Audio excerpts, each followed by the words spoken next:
Hello friends, once again welcome back to the Gyan simplify YouTube channel. రానున్న మరికొన్ని నెలల్లో 2 తెలుగు రాష్ట్రాల్లో గ్రూప్స్కి సంబంధించి నోటిఫికేషన్స్ విడుదల కానున్నాయి. ఈ గ్రూప్స్ ఎగ్జామ్స్ని దృష్టిలో పెట్టుకొని ఇండియన్ ఎకానమీకి సంబంధించి యూట్యూబ్లో కంప్లీట్ ఇన్ఫర్మేషన్ లేనందున యూపీఎస్సీ ఆస్పిరెంట్స్ ఎక్కువ మొత్తంలో ప్రిఫర్ చేస్తూ చదివేటువంటి Indian economy by Ramesh Singh గారి రీసెంట్ ఎడిషన్ అయినటువంటి 16th ఎడిషన్ని ఆధారంగా చేసుకొని మీ ముందుకు ఈ ఇండియన్ ఎకానమీకి సంబంధించి వీడియో సిరీస్ తీసుకురావాలనుకుంటున్నాను. ఈ Indian economy by Ramesh Singh గారి ఈ ఇండియన్ ఎకానమీలో టోటల్ 19 చాప్టర్స్ ఉన్నాయి. మరి అదే విధంగా ఇక్కడ ఇంటరిమ్ యూనియన్ బడ్జెట్ 2024 మరియు 25 కూడా ఇవ్వడం అయితే జరిగింది. ఈ వీడియోలో ఇండియన్ ఎకానమీకి సంబంధించి కొన్ని బేసిక్స్ చూసుకుందాం మొదట్లో.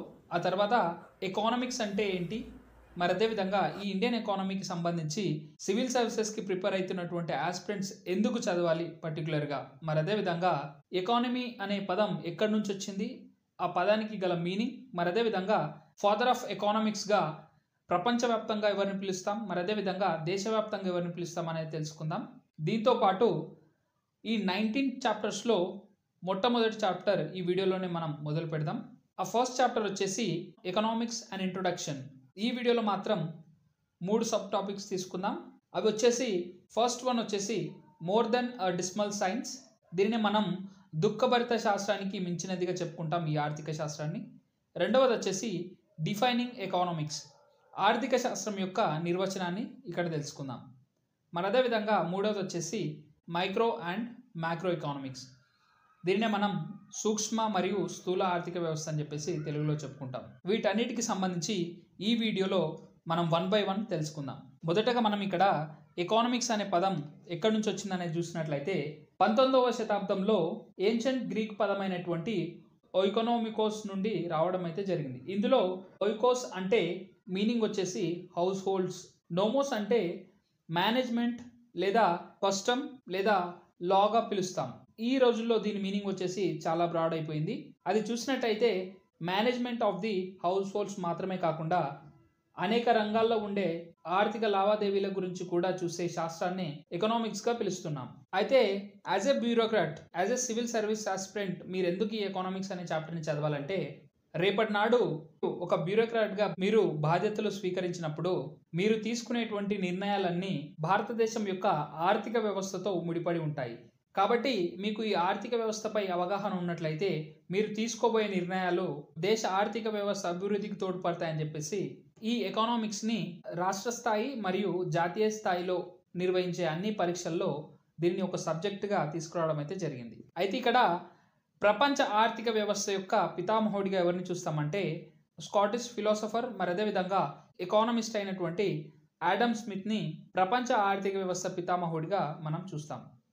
ఇక్కడ 1776లో ఈయన ద్వారా ఒక పుస్తకం అయితే వ్రాయడం జరిగింది. దాని పేరు వచ్చేసి ద వెల్త్ ఆఫ్ నేషన్స్. ఈయన ఆధారంగా ప్రపంచంలోని అన్ని దేశాల సమాజం మీదనే ఎకానమీ యొక్క పెరుగుదల అనేది వదిలేయాలన్న స్మిత్ భావనను ఒక్కసారిగా 20వ శతాబ్దంలో స్మిత్ భావన ఫెయిల్ అవ్వడం అయితే మొదలయ్యింది. 1929లో వచ్చినటువంటి రిసెషన్స్ ద్వారా స్టాక్ మార్కెట్ క్రాష్ అవ్వడం అయితే జరిగింది. దీంతో పాటు ప్రపంచంలోని అనేక దేశాల్లో ప్రభుత్వ మరియు ప్రైవేట్ బ్యాంకులు ఒకటొకటిగా ఫెయిల్ అవుతూ వచ్చాయి. దీంతో పాటు ద్రవ్యోల్బణం పెరిగింది. మరి అదేవిధంగా ఈ అన్ని సమస్యలు అన్ఎంప్లాయ్మెంట్కి దారి తీయడం అయితే జరిగింది. ఇలా ఇవన్నీ ఒక్కొక్కటిగా జరుగుతున్నప్పుడు స్మిత్ ప్రకారం ఎకానమీపై ఎవరి ఒత్తిడి లేకుండా ఉండాలన్నటువంటి భావనను కొట్టివేయడం జరిగింది. ఈ విధంగా ఎకానమీపై గవర్నమెంట్ ఇన్వాల్వ్మెంట్ ఉండాలని చెప్పేసి మరికొంతమంది ఎకానమిస్టులు అయితే చెప్పడం అయితే జరిగింది. 1929లో వచ్చినటువంటి రిసెషన్ అనేది గ్రేట్ డిప్రెషన్కు దారితీసింది. ఇలా గ్రేట్ డిప్రెషన్ వచ్చాక 1929 ముందున్నటువంటి స్మిత్ విధానం తప్పు అన్నటువంటి మరో ముఖ్యమైన ఎకానమిస్ట్ వచ్చేసి జేఎంకే జాన్. ఎప్పుడైతే స్మిత్ విధానం ఫెయిల్ అయిందో అప్పుడు ఈ జేఎంకే జాన్ని ప్రజలంతా ప్రశంసించారు. ఇలా ఎప్పుడు ఈ ఎకానమిక్స్లో ఒక్కరు చేసిన అంచనాలు అనేది శాశ్వతంగా ఉండవు.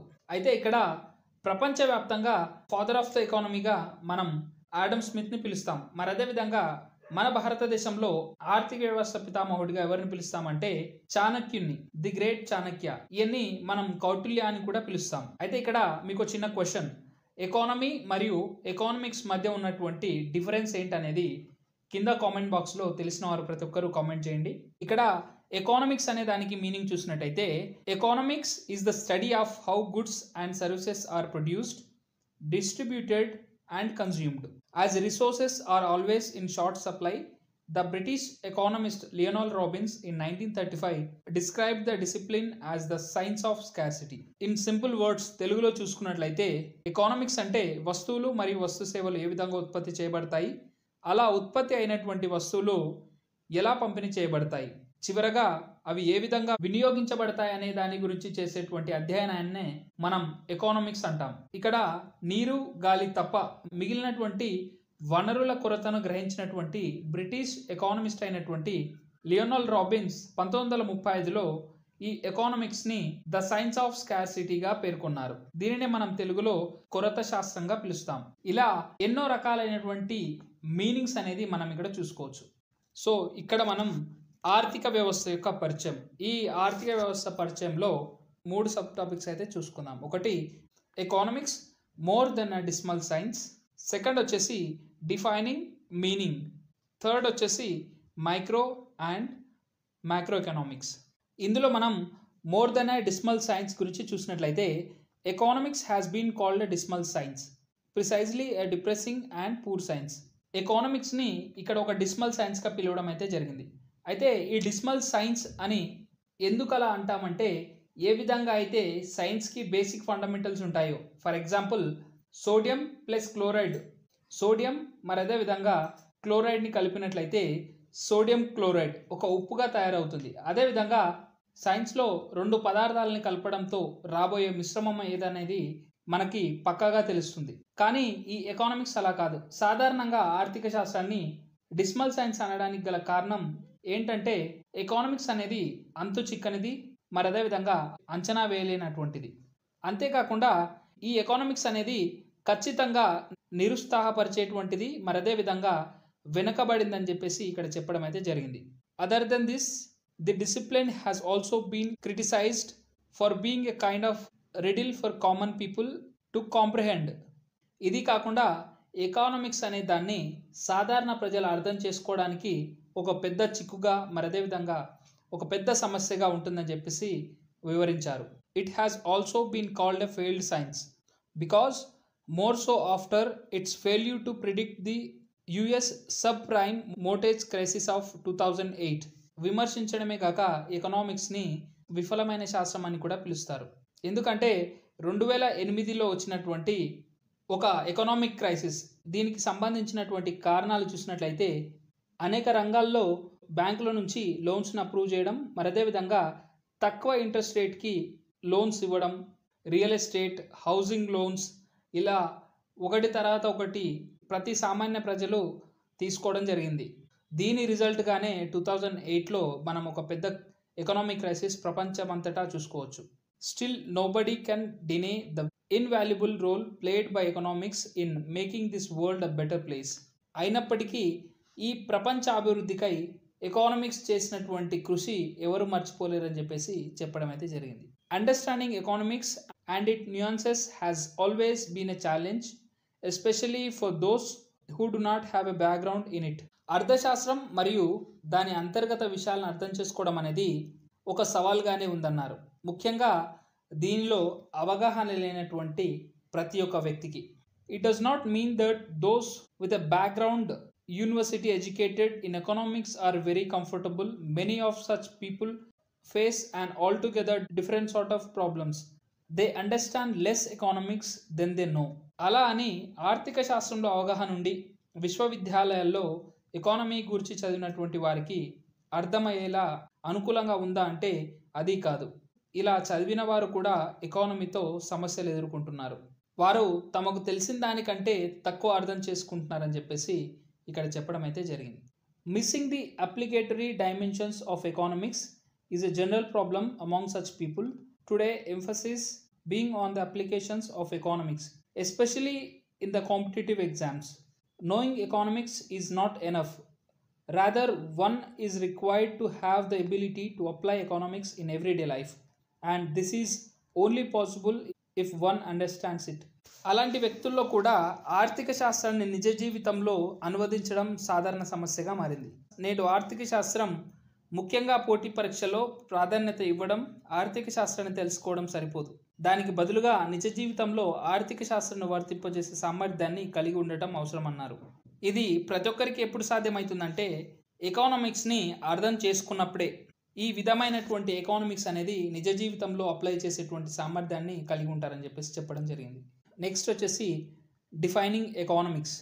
Defining any economics has been a difficult task and economics has not been an exception. ఏ విషయాన్నైనా నిర్వచించాలంటే చాలా కష్టంతో కూడుకున్న పని. అదేవిధంగా ఆర్థిక శాస్త్రాన్ని నిర్వచించడం కూడా కష్టమే అని ఇక్కడ చెప్పడం జరుగుతుంది.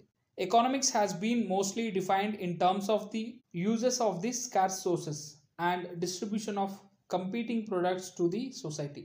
ఆర్థిక శాస్త్రం అనేది చాలా తక్కువ వనరులను ఉపయోగించడం మరియు సమాజానికి పోటీతత్వ ఉత్పత్తుల పంపిణీ పరంగా నిర్వచించబడుతుంది.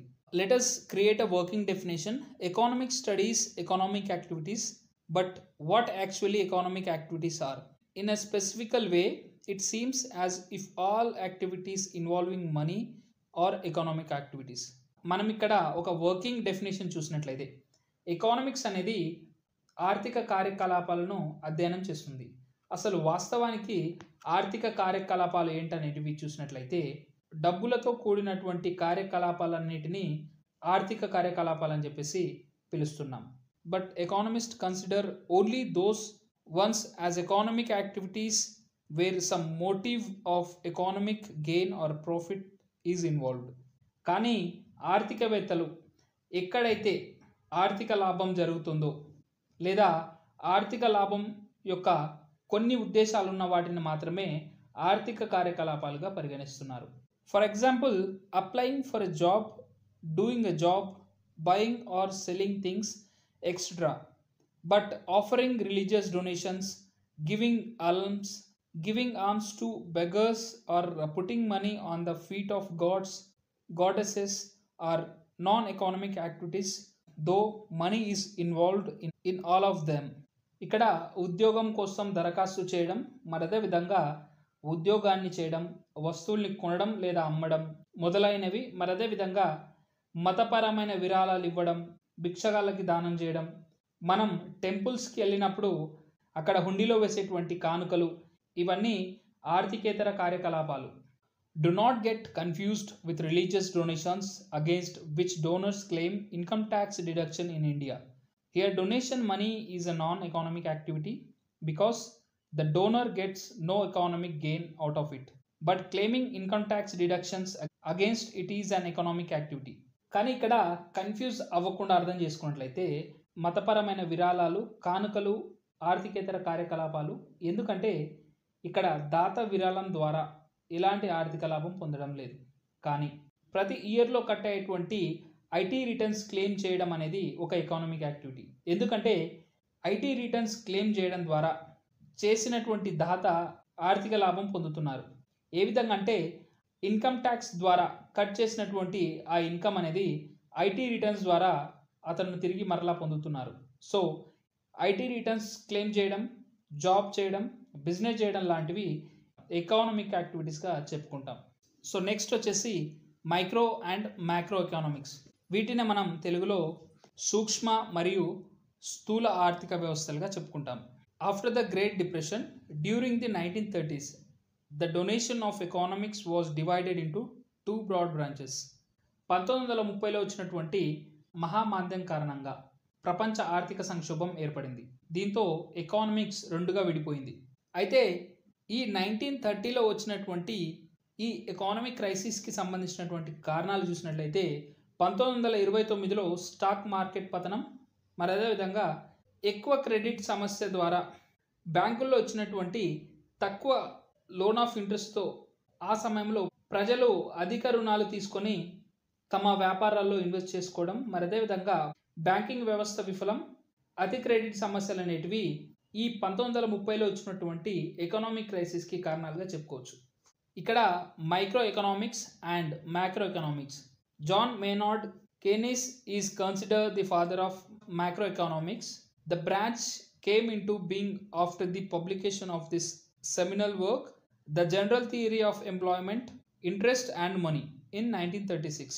ఇలా విడిపోయినటువంటి ఎకానమిక్స్నే మనం సూక్ష్మ ఆర్థిక వ్యవస్థ మరియు స్థూల ఆర్థిక వ్యవస్థగా పిలుస్తాం. మ్యాక్రో ఎకానమిక్స్ అనగా స్థూల ఆర్థిక వ్యవస్థ పితామహుడిగా జాన్ మైనార్డ్ కీనెస్ని పిలవడం అయితే జరుగుతుంది. 1936లో ఈయన ద్వారా ప్రచురింపబడినటువంటి seminal work the general theory of employment, interest and money తర్వాత ఈ మ్యాక్రో ఎకానమిక్స్ అనేది ఉనికిలోకి రావడం అయితే జరిగింది. Simply put, if macro economics is about the forest and micro economics is about the trees, while the former deals with the big picture, the forest, the latter deals with the details, the trees that make up the forest. Micro and macro are Greek words which means small and big respectively. ఇక్కడ macro ఎకానమీని ఒక అడవితో పోల్చగా micro ఎకానమీని అడవిలో ఉన్నటువంటి చెట్లతో పోల్చడం అయితే జరిగింది. మరి అదేవిధంగా మైక్రో మరియు మ్యాక్రో అనేటివి రెండు గ్రీకు పదాలు. మైక్రో అంటే స్మాల్, సూక్ష్మ అని, మరి అదేవిధంగా మ్యాక్రో అంటే బిగ్, స్థూల అని అర్థాలుగా ఇక్కడ చెప్పడం అయితే జరిగింది. While micro takes a bottom top approach to analyse economy, macro takes a top down approach. ఎకానమీని విశ్లేషించేందుకు సూక్ష్మ ఆర్థిక వ్యవస్థ బాటమ్ అప్ విధానాన్ని తీసుకోగా స్థూల ఆర్థిక వ్యవస్థ అనేది టాప్ డౌన్ విధానాన్ని తీసుకుంది. Taking an example, while micro tries to understand the choices which consumer make and the income they earn, macro tries to understand the dynamics of inflation and growth. ఉదాహరణ చూసినట్లయితే micro economy అనేది వ్యక్తిగత ఆర్థిక క్షేత్రాలను మరి అదేవిధంగా వినియోగదారుని సంపాదనను అధ్యయనం చేస్తుంది. అదే మ్యాక్రో ఎకానమీ చూసినట్లయితే ద్రవ్యోల్బణం మరియు ఆర్థిక వృద్ధి రేటును అర్థం చేసుకోవడానికి ఈ మ్యాక్రో ఎకానమీ అనేది ప్రయత్నిస్తుంది. Though they appear to be different, they are actually interdependent and complementary since there are many overlapping issues between them. For example, a rise in inflation macro effect will cause a rise in the cost of raw materials, leading to rise in prices which consumers pay, which is micro effect. ఇక్కడ చూసుకున్నట్లయితే ఈ macro మరియు micro ఎకానమీలు అనేటివి రెండు భిన్నంగా కనిపించినప్పటికీ రెండింటి మధ్య ఎన్నో సమస్యలు ఉన్నాయి. అయినా రెండు ఒకదానిపై మరొకటి ఆధారపడి ఉన్నాయని చెప్పేసి ఇక్కడ చెప్పడం అయితే జరిగింది. ఉదాహరణగా ద్రవ్యోల్బణం అనేది మ్యాక్రో ఎకానమీ స్థూల ఆర్థిక వ్యవస్థకి సంబంధించింది. ఈ ద్రవ్యోల్బణం ద్వారా ముడి పదార్థాల ధరలలో మనం పెరుగుదల చూసుకోవచ్చు. ఇలా ఫైనల్గా ద్రవ్యోల్బణం పెరగడంతో ఈ ముడి పదార్థాల ధరలు కూడా పెరగడం అయితే జరుగుతుంది. ఈ విధంగా పెరిగిన ధరలు అనేటివి వినియోగదారుడే చెల్లిస్తాడు. సో ఇక్కడ చూసుకున్నట్లయితే మ్యాక్రో ఎకానమీ ద్వారా మైక్రో ఎకానమీ కూడా దెబ్బతినడం అయితే జరిగింది. Micro theory evolved from the theories of how prices are determined. Macro, on the other hand, is rooted in empirical observations that existing theory could not explain. ఇక్కడ సూక్ష్మ సిద్ధాంతం అనేది ధరలు ఎలా నిర్ణయించబడతాయనే సిద్ధాంతాల నుండి ఉద్భవించగా, మరోవైపు మ్యాక్రో ఎకానమీ అనేది కనిపించే దాని ఆధారంగా చేసే పరిశీలన ఇప్పటికీ ఉన్నవాటిని వివరించలేని సిద్ధాంతంగా ఉందన్నారు. While there are no competing schools of thought, micro and macro includes schools such as the New Keynesian or New Classical. Since the late 1980s, however, these divisions have been becoming narrower. సూక్ష్మ ఆర్థిక వ్యవస్థకు సంబంధించి ఏ విధమైన schools లేవు, కానీ స్థూల ఆర్థిక వ్యవస్థకు సంబంధించి న్యూ కెనెసియర్ లేదా న్యూ క్లాసికల్ వంటి పాఠశాలలు ఉన్నాయి. అయితే 1980 చివరి నుండి ఈ పాఠశాలలు కూడా కనుమరుగైపోతున్నాయి. Econometrics is the third core area of economics other than the micro and macro. This field seeks to apply statistical and mathematical methods to economic analysis. Econometrics అనేది సూక్ష్మ మరియు స్థూల ఆర్థిక వ్యవస్థలు కాకుండా ఆర్థిక శాస్త్రం యొక్క మూడవ ప్రధాన ప్రాంతం. ఈ ఫీల్డ్ ఆర్థిక విశ్లేషణకు మరియు గణిత పద్ధతుల్ని వర్తింపజేసేందుకు ప్రయత్నిస్తుంది. The sophisticated analysis of micro and macro subfields would not have been possible without the major advances made in econometrics over the past century or so. సూక్ష్మ మరియు స్థూల ఉపక్షేత్రాల యొక్క అధునాతన విశ్లేషణలు గత శతాబ్దంలో లేదా అంతకుముందు కాలంలో ఎకనామెట్రిక్స్ చేసినటువంటి ప్రధాన పురోగతి లేకుండా సాధ్యం కాదని ఇక్కడ చెప్పడం అయితే జరిగింది. సో ఫ్రెండ్స్, ఈ వీడియోలో మనం more than a dismal science ఎకనామిక్స్ని దుఃఖభరిత శాస్త్రానికి మించినదిగా చెప్పుకోవడం అయితే జరిగింది. మరి అదేవిధంగా డిఫైనింగ్ ఎకనామిక్స్ ఆర్థిక శాస్త్ర నిర్వచనాన్ని కూడా ఇక్కడ మనం చూసుకున్నాం. మరి అదేవిధంగా మూడో సబ్ టాపిక్గా మైక్రో అండ్ మ్యాక్రో ఎకనామిక్స్ సూక్ష్మ మరియు స్థూల ఆర్థిక వ్యవస్థల గురించి ఇక్కడ చెప్పుకున్నాం. సో మీకు ఈ క్లాస్ ఇన్ఫర్మేటివ్గా ఉండి మీకు అర్థమైనట్లయితే వీడియోని ఒక లైక్ చేయండి. మరి అదేవిధంగా మీలో ఎవరైనా మన ఛానల్ని ఫస్ట్ టైం విజిట్ చేసినట్లయితే ఛానల్ని సబ్స్క్రైబ్ చేసుకోండి. ఈ విధమైన కంటెంట్ వీడియోస్ మీకు ఇక ముందు కూడా అందాలంటే ఛానల్ బెల్ ఐకాన్ బటన్ కూడా ఆన్లో పెట్టుకోండి. మరి అదేవిధంగా నేను అందించినటువంటి ఇన్ఫర్మేషన్ మీకు యూస్ఫుల్గా ఉన్నట్లయితే వీడియోని లైక్ చేయడంతో పాటు మీ తోటి ఫ్రెండ్స్తో షేర్ చేసుకోండి. మీరు చేసే ఈ ఒక్క లైక్ అనేది ఈ వీడియోని ఎక్కువ మందిని రీచ్ అయ్యేందుకు ఉపయోగపడుతుంది. సో ఫ్రెండ్స్, ఫర్దర్ ఈ వీడియో సిరీస్ అనేది కంటిన్యూ చేయాలా లేదా అనేది కింద కామెంట్ బాక్స్లో తప్పకుండా తెలియజేయండి. మీరు పెట్టేటువంటి కామెంట్ మీదనే ఆధారపడి మిగతా వీడియోస్ మీ ముందుకు తీసుకురావాలా వద్దా అనేది ఆలోచిస్తాను. Thank you.